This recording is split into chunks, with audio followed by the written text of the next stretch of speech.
Bonjour, aujourd'hui on va voir le pH et le pOH. L'année passée on a dit que le pH c'est le potentiel d'hydrogène dans une solution et que le pOH c'est le potentiel des ions hydroxydes dans une solution. Cette année on va essayer de calculer le pH et le pOH à partir de certaines formules mathématiques. Alors pour commencer on va voir les formules mathématiques pour trouver le pH et le pOH.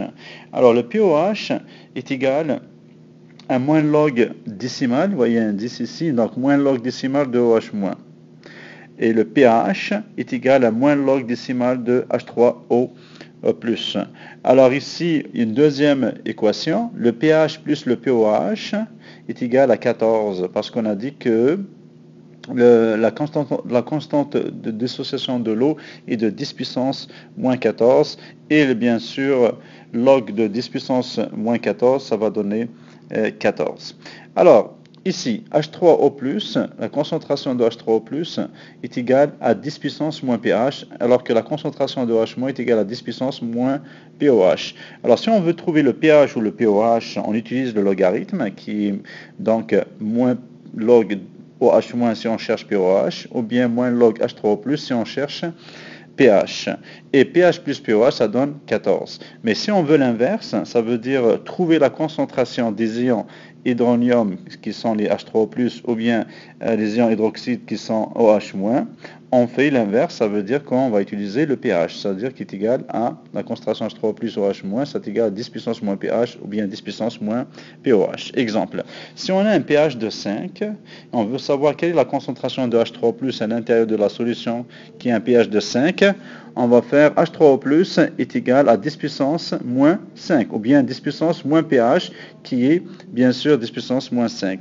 Pour le pOH, donc on peut le trouver, on a dit que pH plus pOH c'est 14, donc pOH est égal à 14 moins 5 qui va donner 9. Donc OH- est égal à 10 puissance moins 9, puisque la concentration de OH- c'est 10 puissance moins OH- qui est dans ce cas 9. Un rappel que le pH varie inversement avec la concentration de H+. Exemple, si on a un pH de 6, ça veut dire que ce pH ou cette solution qui présente un pH de 6 est 10 fois plus acide qu'une solution qui a un pH de 7. Donc elle a plus d'ions H+. Donc une unité de pH représente 10 fois plus d'acidité, comme vous le voyez. Alors, si on a un pH de 5, donc on a une différence de 2 par rapport à 7, donc c'est 100 fois. 100 fois plus acide que le pH de 7. pH de 4, c'est 1000 fois, donc 3 fois, bien sûr, unité. Donc, plus acide que pH de 7. pH de 8, c'est 10 fois plus alcalin, donc moins d'ions H+, que pH de 7. Donc c'est un raisonnement inverse. Unité de plus, on a ici 7 et 8. Unité de plus, ça veut dire que la solution est plus alcaline.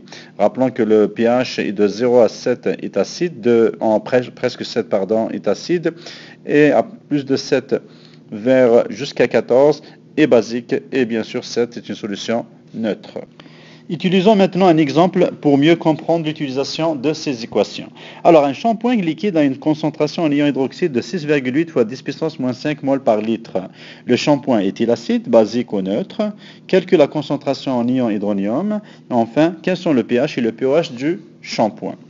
Alors, pour savoir ce que c'est acide, basique ou neutre, on va comparer toujours la solution qu'on a avec de l'eau neutre. Alors, ici, on a la concentration en H- du shampoing, qui est de 6,8 fois 10 puissance moins 5 mol par litre. Et on voit bien que cette concentration est supérieure à 10 puissance moins 7 mol par litre. Alors, comme on l'a vu dans le cours précédent, ce pH cette concentration montre que le shampoing est basique, parce que la concentration en H- est supérieure à 10 puissance moins 7. Pour le B, pour calculer la concentration en ion hydronium, ça veut dire en H3O+, on va utiliser la constante de dissociation de l'eau, KE, qu'on a vu dans le cours précédent. Alors on a dit que KE est égal à la concentration de H3O+, fois la concentration de OH- est égal à 10 puissance moins 14. Pour trouver la concentration en H3+, c'est bien sûr, c'est 10 puissance moins 14 divisé par OH-. On voit la réponse ici. Ça donne 1,5 fois 10 puissance moins 10 mol par litre.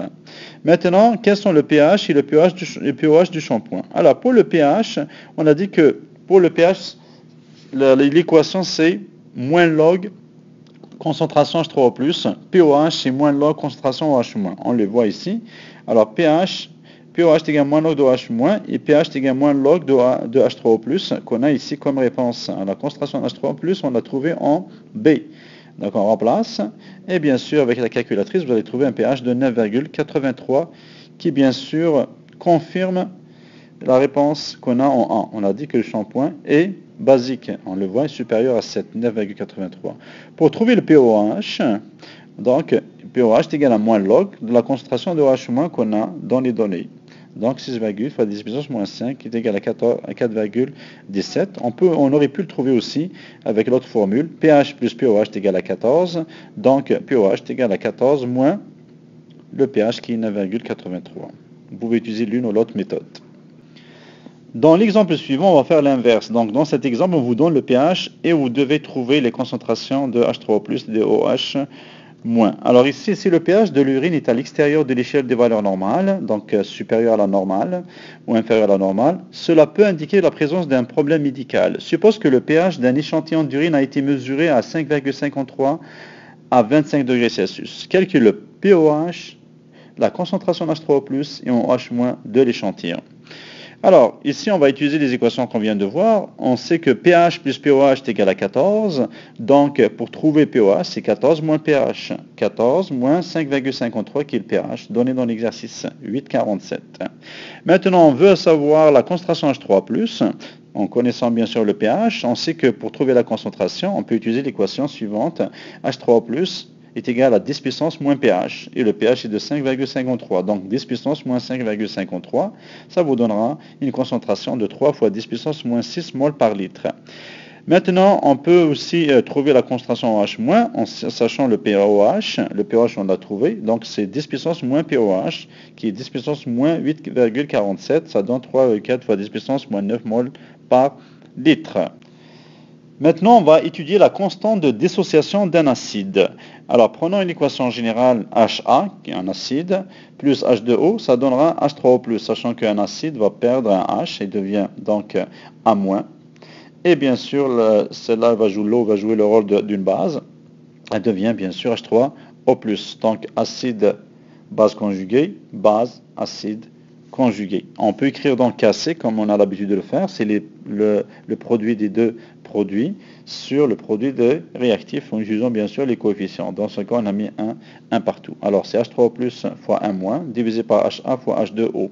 Rappelons que l'H2O ici est sous forme liquide, donc c'est un composé pur qui n'influence pas l'équilibre. Ça va donner donc Ka, ou constante de dissociation d'un acide, c'est H3O+ fois 1- divisé par HA. Voyons maintenant comment calculer le Ka d'un acide faible. Alors on a dit qu'un acide faible ne se dissocie pas complètement, la dissociation est très très faible, donc le pourcentage d'ionisation est faible, ce qui veut dire que quand le Ka est petite, parce que la quantité de réactif est très importante. On a des produits sur le réactif, si la quantité de réactif est importante, le Ka est très très faible, ce qui veut dire que la variation est faible. Et vous allez voir qu'on ignore le X généralement avec un acide faible. Alors, utilisons un exemple pour mieux comprendre. L'acide propanoïque, qui est le CH3CH2COH, est un acide monoprotique faible. Une élève a préparé une solution de 0,10 mol par litre d'acide propanoïque et a trouvé que le pH était de 2,96. Alors, quelle est la concentration de dissociation acide de l'acide propanoïque? Quel pourcentage de ces molécules se sont dissociées en solution? Alors ici, quand c'est un acide faible, vous êtes obligé de mettre ou bien d'utiliser le IV, parce que dans un acide fort, la dissociation est complète. La concentration de l'acide, c'est la même chose que la concentration de H3O+.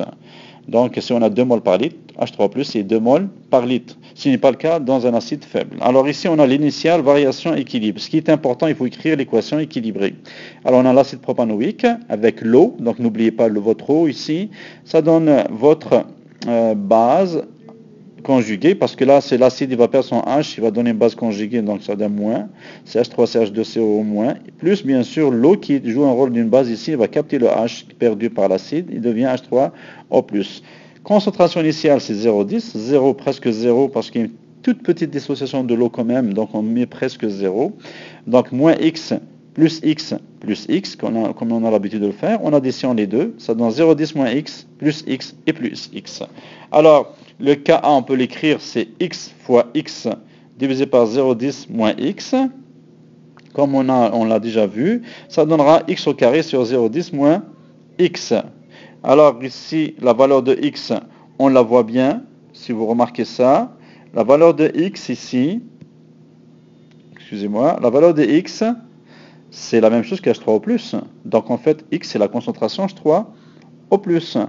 Donc, et on a dit que dans le cours précédent, même pas le cours précédent, tout à l'heure, on a dit que H3O+, est égal à 10 puissance moins pH. Ils nous ont donné le pH de 96, donc on peut trouver le H3O+. La concentration H3O+, c'est 1,1 fois 10 puissance moins 3, 10 puissance moins 2,96, ça veut dire 10 puissance moins le pH qui a été donné dans l'exercice. En fait, on vient de trouver le X. Le X, c'est H3O+.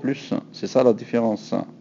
Alors, le Ka, on peut remplacer maintenant le X, qui est H3O+, par son chiffre qu'on vient de trouver. 1,1 fois 10 puissance moins 3 au carré, divisé par 0,10 moins 1,1 fois 10 puissance moins 3, ça donne, bien sûr, ce que vous voyez ici. Là, il reste à trouver le degré de dissociation. En fait, c'est la concentration que vous avez ici, 1,1 fois 10 puissance moins 3 mol par litre de H3O+, bien sûr, qu'on a trouvé, divisé par la concentration initiale qui était de 0,10, et bien sûr c'est un pourcentage, il faut multiplier par 100. Ça donne une dissociation que vous voyez ici, extrêmement faible, qui est égale à 1,1. On a commencé par 100%, on arrive à 1,1. Donc c'est la preuve comme quoi l'acide s'est dissocié très faiblement. Dans l'exemple suivant, on va faire l'inverse. Alors dans ce cas, on va chercher le pH. Alors, tout à l'heure, ils nous ont donné le pH pour trouver la concentration. Cette fois, on nous donne la concentration pour trouver le pH. Alors, l'acide méthanoïque est présent dans le dard de certaines formules. Alors, quel est le pH d'une solution, à 0,025 mol par litre d'acide méthanoïque? Quand on parle d'acide faible, on va automatiquement utiliser le IV. Alors le IV, on écrit bien sûr les équations sont ici, l'équation est ici. Le IV, c'est donc l'équation, la concentration initiale, c'est 0,025, 0,0, moins x plus x. On fait l'addition des variations initiales, ça donne 0,025 moins x et plus x. On écrit Ka, produit sur les réactifs, ça donne x fois x divisé par 0,025 moins x. Et comme on l'a pris dans les cours précédents, il faut vérifier est-ce que vous allez ignorer x ou pas. Et pour cela, il faut diviser la concentration initiale sur Ka. Alors ce qu'on a fait ici, concentration initiale sur Ka. Alors d'où vient le Ka? Le Ka est pris du manuel. Vous avez un tableau qui vous donne les Ka des acides qu'on utilise. Donc soit il le donne dans les énoncés ou bien vous regardez le tableau. Dans ce cas, c'est 1,8 fois 10 puissance moins 4. On a 0,025 sur 1,8 fois 10 puissance moins 4, ça donne 139. Alors cette valeur est inférieure à 500. Dans ce cas-là, l'acide est considéré faible, mais pas assez faible pour que la dissociation soit trop faible, donc on ne peut pas ignorer le x est inférieur à 500.